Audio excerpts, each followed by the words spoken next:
तो वहीं उपचुनाव की तारीखों का ऐलान हो गया है और उम्मीदवारों की घोषणा भी जल्द हो जाएगी। 13 नवंबर को 7 विधानसभा सीटों पर उपचुनाव होने हैं। बीजेपी और कांग्रेस पूरी तरीके से अपनी अपनी तैयारियों में जुट चुकी है। दोनों पार्टियां जल्द ही उम्मीदवारों के नामों की भी घोषणा करेगी।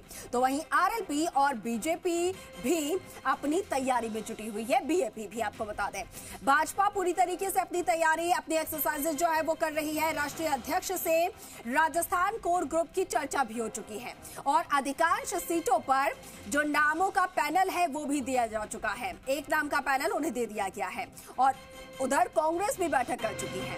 प्रत्याशियों के नामों के लिए कांग्रेस प्रदेश अध्यक्ष को अधिकृत जो है अधिकांश यहां पर दे दिए गए हैं नाम।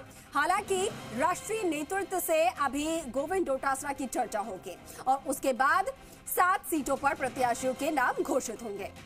बीजेपी की तरफ से आजकल में कभी भी प्रत्याशियों के नामों का ऐलान संभव है। तो कल ही तारीख का ऐलान कर दिया गया है कि 7 जो सीट राजस्थान में है उन पर उपचुनाव होंगे और 13 नवंबर की वो तारीख जिस दिन यहां पर इन सीटों पर उपचुनाव होंगे। अब दोनों जो पार्टियां हैं, मुख्य तौर पर बीजेपी और कांग्रेस, दोनों ही अपने अपने जो प्रत्याशी हैं उनकी लिस्ट तैयार कर चुकी है।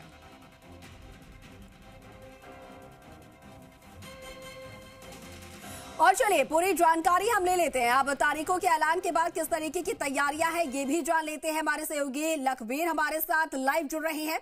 लखबीर, कल तारीख का ऐलान हो चुका है, 13 नवंबर की तारीख, जब 7 सीटों पर उपचुनाव होंगे। लेकिन अब सभी पार्टियों में अब यहां पर जो तैयारियां हैं वो तेज होती नजर आ रही हैं। सबसे पहले तो उनका टास्क यही होगा कि उम्मीदवार जो हैं उनकी लिस्ट सबसे पहले जारी कर दी जाए। क्या तैयारियां?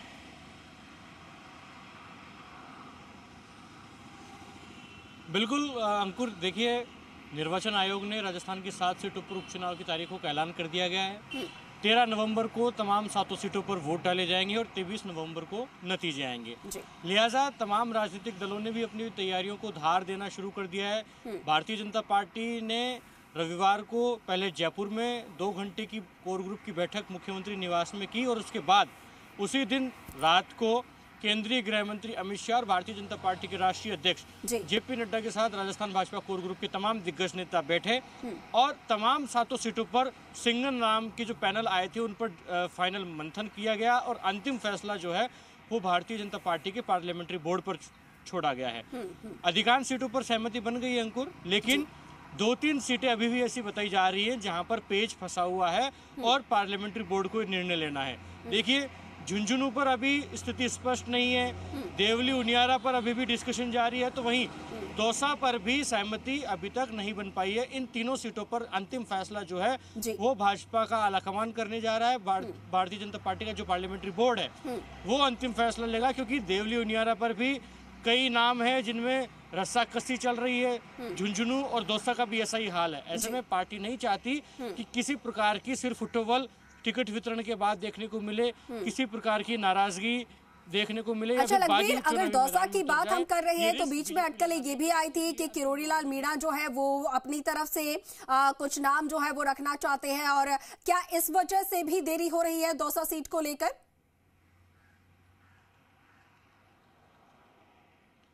जी देखिए, कुछ नामों की बात नहीं है। किरोड़ी लाल मीणा अपने भाई जगमोहन मीणा की टिकट चाहते हैं और निश्चित रूप से दौसा लोकसभा चुनाव के समय भी जगमोहन मीणा को बहुत स्ट्रांग और सीरियस कैंडिडेट माना जा रहा था, लेकिन ऐसा हुआ नहीं, उनका टिकट नहीं हो पाया और एक नए व्यक्ति को टिकट दिया गया। हालांकि वो कई बार विधायक रहे हैं, लक्ष्मण मीणा, उनको लोकसभा का चुनाव लड़वाया गया दौसा से, लेकिन अब किरोड़ी लाल मीणा और जगमोहन मीणा दोनों को उम्मीद है कि दौसा विधानसभा चुनाव में उन्हें टिकट मिल सकती है।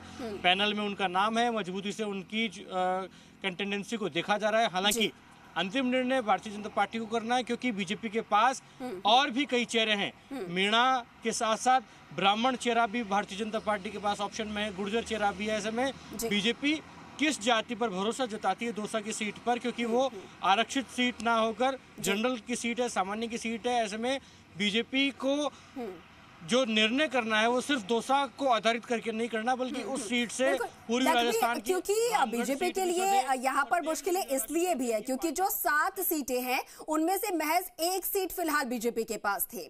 अब ऐसे में बाकी की जो 6 सीट है उनको लेकर भी ज्यादा चुनौतियां हैं, क्योंकि उनमें से कांग्रेस के पास है सीधी 4 सीटें, एक बीएपी के पास है, एक आरएलपी के पास है। तो ऐसे में ज्यादा मेहनत यहाँ पर बीजेपी की करनी होगी क्योंकि अपनी साख भी बचानी है। तो क्या सिर्फ जातिगत समीकरण ही उनके लिए पर्याप्त होगा कि और भी सोशल इंजीनियरिंग हर तरीके से अपनाने की बीजेपी यहां पर कोशिश कर रही है?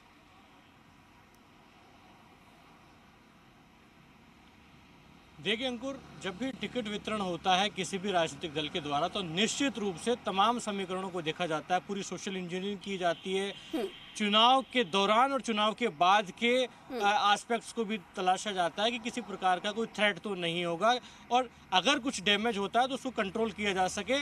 इन तमाम आधारों को ध्यान में रखते हुए टिकट दिया जाता है। जहाँ तक बात है भारतीय जनता पार्टी के सामने इन 7 सीटों पर चुनौती की, तो निश्चित रूप से सलूम्बर के अलावा भारतीय जनता पार्टी के पास कोई भी सीट नहीं है जी। लेकिन बीजेपी कहीं ना कहीं हरियाणा के विधानसभा चुनाव परिणाम के बाद बूस्टअप नजर आ रही है, क्योंकि भारतीय जनता पार्टी के प्रदेश प्रभारी और प्रदेश अध्यक्ष हरियाणा चुनाव से पहले ये कहते थे कि हमारे पास खोने को कुछ नहीं है, पानी पाने को है, हम हमारी सलूम्बर की सीट तो सुरक्षित करेंगे और जो भी हम पाएंगे वो हमें गेन ही होगा। लेकिन अब स्वर बदल चुके हैं। अब भारतीय जनता पार्टी के प्रदेश अध्यक्ष मदन राठौड़ कहते हैं कि हम न तो सिर्फ सलूम्बर की सीट सिक्योर करेंगे बल्कि अन्य जो 6 सीटें हैं वो भी कांग्रेस और अन्य दलों से छीन के तमाम 7 सीटों पर विजयी कमल खिलाएंगे। तो साफ तौर पर ये कहा जाए कि हरियाणा की जीत के बाद से, हैट्रिक के बाद से बीजेपी जो है वो पूरी तरीके से कॉन्फिडेंस में आई है, क्योंकि कहीं ना कहीं प्रदेश के जो दिग्गज नेता थे जिन्हें जिम्मेदारी दी गई थी वो भी अपने आप में कॉन्फिडेंट फील कर रहे हैं हरियाणा की जीत के बाद से।